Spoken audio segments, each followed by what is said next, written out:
Alam mo, I see myself 10 years from now.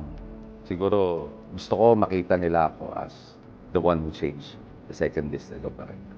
I want to be remembered as the man who changed Parañaque. The man who changed the second district of Parañaque. I want to be that person. Gusto ko maalala ako as man of the people. Not just the masses, but the people.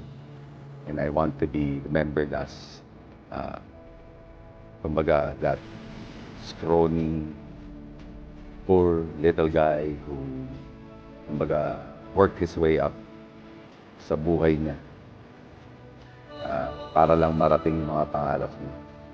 At nagbigay din ng pag-asa dun sa mga taong umaasa sa kanya. So, I want to be that man who changed the face of Parañaque politics.